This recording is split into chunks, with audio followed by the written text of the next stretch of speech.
Bismillahirrahmanirrahim. Assalamualaikum warahmatullahi wabarakatuh.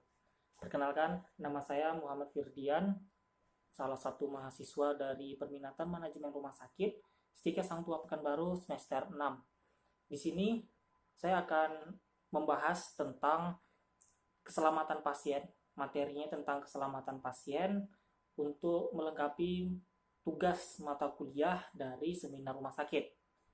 Jadi, sebelum kita berbicara panjang lebar tentang keselamatan pasien, alangkah baiknya kita di sini akan membahas tentang keselamatan pasien itu secara umum. Baru nanti kita akan membahas secara khusus. Jadi, keselamatan pasien itu adalah tidak adanya kesalahan atau bebas dari cedera karena kecelakaan. Ini menurut Kohn, Carrigan, dan Donaldson pada tahun 2000. Selanjutnya, keselamatan pasien itu definisinya adalah suatu sistem di mana rumah sakit membuat asuhan pasien menjadi lebih aman, mencegah terjadinya cedera yang disebabkan oleh kesalahan akibat melaksanakan suatu tindakan atau tidak mengambil tindakan yang seharusnya diambil. Jadi keselamatan pasien ini di rumah sakit itu sangat penting diterapkan. Makanya itu di rumah sakit itu yang sering dikenal dengan namanya pasien safety. Gitu. Selanjutnya, adapun tujuan dari keselamatan pasien ini, yang pertama, terciptanya keselamatan pasien di rumah sakit. Yang kedua, meningkatnya akuntabilitas rumah sakit terhadap pasien dan masyarakat. Yang ketiga, menurunnya KTD. KTD itu kejadian tidak diinginkan atau kecelakaan tidak diinginkan di rumah sakit.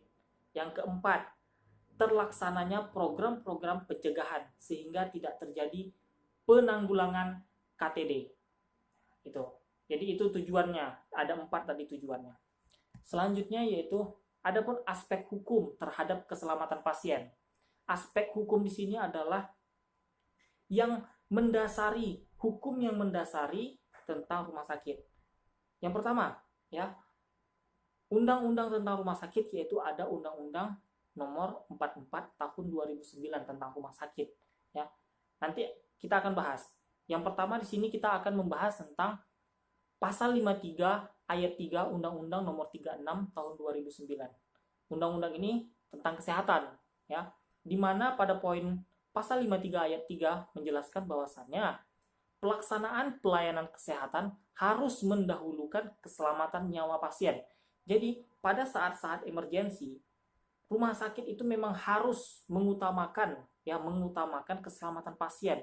Walaupun rumah sakit itu swasta, yang bisa dikatakan dalam tanda kutip yang berorientasi kepada profit gitu. Jadi di sini keselamatan pasien, nyawa pasien itu menjadi hal yang utama. Seperti itu. Yang kedua, tanggung jawab hukum rumah sakit. Ini ada pada pasal 29B Undang-Undang nomor 44 tahun 2009 tentang rumah sakit. Di mana pada poin 29B membahas tentang memberi pelayanan kesehatan yang aman, bermutu, anti diskriminasi, dan efektif dengan mengutamakan kepentingan pasien sesuai standar pelayanan rumah sakit. Jadi, di sini hak dan kewajiban pasien itu sudah ada sesuai dengan standar rumah sakit yang ada. Seperti itu. Jadi, disinilah letaknya peran dan tanggung jawab rumah sakit terhadap pasien dan hak dan tanggung jawab pasien terhadap rumah sakit. Oke, selanjutnya. Yang bukan menjadi tanggung jawab rumah sakit. Ada hal yang tidak menjadi tanggung jawab dari rumah sakit. Ya, ada hal yang tidak menjadi tanggung jawab. Hal ini terdapat pada pasal 45 ayat 1 Undang-Undang nomor 44 tahun 2009 tentang rumah sakit, ya. Di mana undang-undang tersebut berkata bahwasannya, ya, rumah sakit tidak bertanggung jawab secara hukum apabila pasien dan atau keluarganya menolak atau menghentikan pengobatan yang berakibatkan kematian pasien setelah adanya penjelasan medis. Jadi seperti ini contohnya.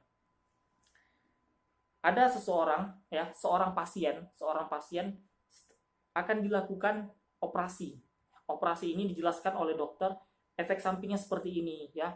Jika tidak dilakukan akan menyebabkan kematian. Tetapi setelah dilakukan penjelasan, keluarga pasien ini menolak untuk dilakukan tindakan, ya kan? Jadi akhirnya berujung pada kematian. Ini rumah sakit tidak bertanggung jawab atas kematian yang diakibatkan oleh keluarganya sendiri, seperti itu. Selanjutnya, pada pasal 32 D Undang-Undang Nomor 44 Tahun 2009 tentang rumah sakit membahas tentang setiap pasien mempunyai hak memperoleh layanan kesehatan yang bermutu sesuai standar profesi dan SOP rumah sakit. Jadi rumah sakit itu seperti yang saya katakan sebelumnya memiliki hak dan tanggung jawab yang diberikan kepada pasien, ya. Ya, disinilah SOP dari rumah sakit itu ada. Di setiap rumah sakit harus ada SOP, di mana SOP ini akan dilakukan penilaian terhadap akreditasi dari rumah sakit. Jika rumah sakit tidak memiliki SOP, maka akreditasi rumah sakit tidak akan keluar. Seperti itu. Selanjutnya, kita akan bahas selanjutnya. Ada indikator keselamatan pasien. Indikator di sini adalah ukuran, ya. Indikator keselamatan pasien merupakan ukuran yang digunakan untuk mengetahui tingkat keselamatan pasien selama dirawat di rumah sakit. Indikator ini dapat digunakan bersama dengan data pasien rawat inap yang sudah diperbolehkan meninggalkan rumah sakit. Jadi di sini rumah sakit melakukan indikator pengukuran kepuasan. Nah, kepuasan pasien terhadap pelayanan yang sudah diberikan. Jadi di situ kalau misalnya di kami pada mata kuliah praktek klinik rekam medis atau rekam medis rumah sakit ada membahas tentang ini formulir resum rawat inap pasien. Jadi sebelum pulang ada formulir rawat inap, cuman bahasanya resum pasien, ya, resum pasien. Jadi di situ akan nampak keluhan pasien gitu kan, riwayat terakhir penyakitnya, diagnosanya gitu kan, kepuasan pasien terkait pelayanan yang diberikan. Jadi setelah formulir resum pasien tadi sudah didapatkan rumah sakit dan disetujui oleh rumah sakit, maka pasien tersebut diperbolehkan untuk pulang. Seperti itu. Jadi sampai di situ pembahasan tentang keselamatan pasien itu secara umum, ya, secara umum dalam artian seperti ini. Dalam artian kalau misalnya kita membahas tentang keselamatan pasien, rumah sakit itu wajib untuk melakukan tindakan-tindakan yang berbau dengan keselamatan pasien. Keselamatan pasien dalam artian di sini mulai dari pasien masuk dari pintu depan yang disambut oleh security gitu kan, sampai dia kembali lagi pulang itu dalam keadaan sehat dengan mendapatkan pelayanan yang prima. Seperti itu.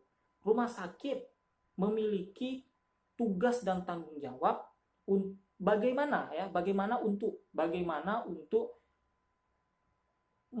melakukan pelayanan-pelayanan yang prima agar pasien tadi terhindar dari kecelakaan yang diakibatkan bisa dari sarana dan prasarana rumah sakit, dari fasilitas rumah sakit, dan lain-lain yang ada di rumah sakit.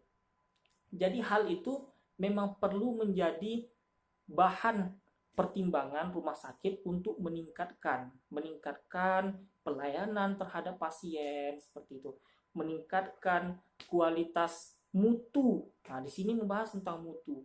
Mutu di sini bisa mutu sarana dan prasarana, bagaimana pasien tadi itu terhindar dari cedera gitu. Jadi keselamatan pasien ini mau dia rawat jalan, mau dia rawat inap, itu harus tetap selamat.